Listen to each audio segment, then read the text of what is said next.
یہ جو پیغام میں آپ کے سامنے رکھنا چاہتی ہوں وہ دراصل ایک دعا پر مبنی ہے۔ یہ دعا بعض روایتوں میں نبی کریم صلی اللہ علیہ وآلہ وسلم سے منسوب کی جاتی ہے، لیکن اس کی کوئی مستند سند موجود نہیں، تاہم یہ ایک نہایت پر اثر دعا ہے۔ سلف کا اللہ تعالیٰ سے جو تعلق تھا وہ بہت گہرا، سچا اور سبق آموز تھا۔ ان کی دعاؤں کا انداز ہمیں یہ سکھاتا ہے کہ اللہ سبحانہ و تعالیٰ کو کس انداز میں پہچانتے تھے اور اس سے کس طرح مانگتے تھے۔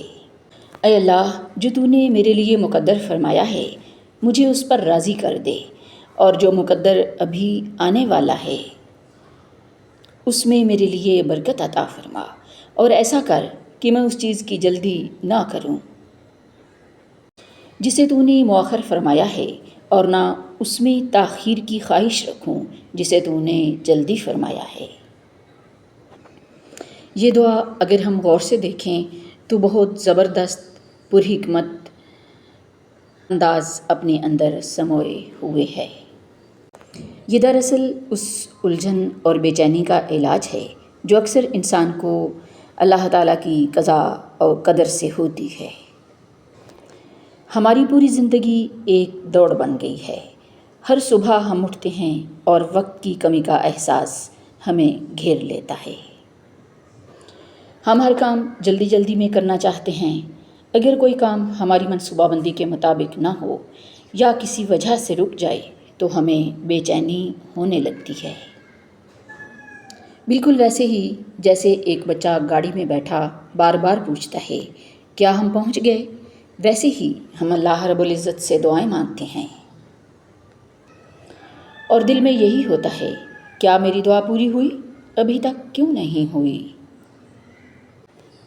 رسول اللہ صلی اللہ علیہ وآلہ وسلم نے فرمایا کہ اکثر لوگ اپنی دعا سے تھک جاتے ہیں صرف اس لیے کہ وہ بار بار مانگتے ہیں اور انہیں جواب نہیں ملتا، حالانکہ ہو سکتا ہے کہ وہ قبولیت کے قریب ہی ہوں،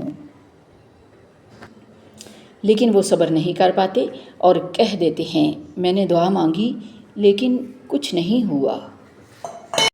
قرآن پاک میں اللہ تعالیٰ فرماتے ہیں کہ مظلوم جب فریاد کرتا ہے تو کہتا ہے اللہ کی مدد کب آئے گی، جبکہ ظالم اپنے ظلم کو بڑھاتا ہے کیونکہ اسے لگتا ہے کہ کوئی اسے روک نہیں رہا، وہ بچ جائے گا، مگر جب اللہ تعالیٰ اس کو پکڑتا ہے تو پھر چھوڑتا نہیں۔ ہر کوئی کب کب پوچھ رہا ہوتا ہے، شادی کب ہوگی، نوکری کب ملے گی، اولاد کب ہوگی، بیماری کب ختم ہوگی، لیکن ہمیں اللہ کے وقت پر یقین رکھنا ہے۔ وہ وقت جس میں آپ دعا کرتے ہیں وہی وقت آپ کے ایمان، صبر، کردار کی تعمیر کا سبب بن جاتا ہے۔ آپ سوچتے ہیں کہ آپ کو وہ چیز مل جائے، لیکن اللہ آپ کو وہ چیز اس وقت دیتا ہے جب آپ اس کے لیے تیار ہوتے ہیں۔ جب ہم کسی چیز کے پیچھے لگ جاتے ہیں تو ہمیں اپنے ارد گرد کی نعمتیں نظر نہیں آتیں۔ ہر دن ایک نئی نظر سے چیزوں کو دیکھنے کا موقع ہے۔ الحمدللہ صرف ایک بار نہیں بلکہ ہر نعمت پر بار بار کہنا چاہیے۔ یاد رکھیں ہمیں صرف اللہ کے منصوبے پر نہیں بلکہ اس کے وقت پر بھی ایمان لانا ہے۔ اللہ کی تاخیر انکار نہیں ہوتی، یاد رکھو۔ یہ وہ تسلیم و رضا کی کیفیت ہے جو ہمیں سیکھنی ہے۔ اللہ کی تاخیر بھی اس کی رحمت ہے، اس کے وقت پر بھروسہ کریں اور صرف اس کے منصوبے پر نہیں بلکہ اس کے وقت پر بھی، مقرر کردہ وقت پر بھی مکمل یقین رکھیں۔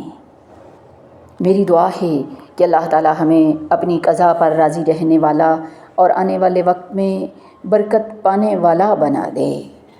آمین ثم آمین۔ ہمیں اپنے ارد گرد کی چھپی ہوئی نعمتوں کی قدر کرنے والا بنا دے۔ ہمیں ان لوگوں میں شامل فرما دے جو ہمیشہ الحمدللہ کہنے والے ہوں اور جن کا ہر حال میں دل مطمئن ہو۔ آمین ثم آمین۔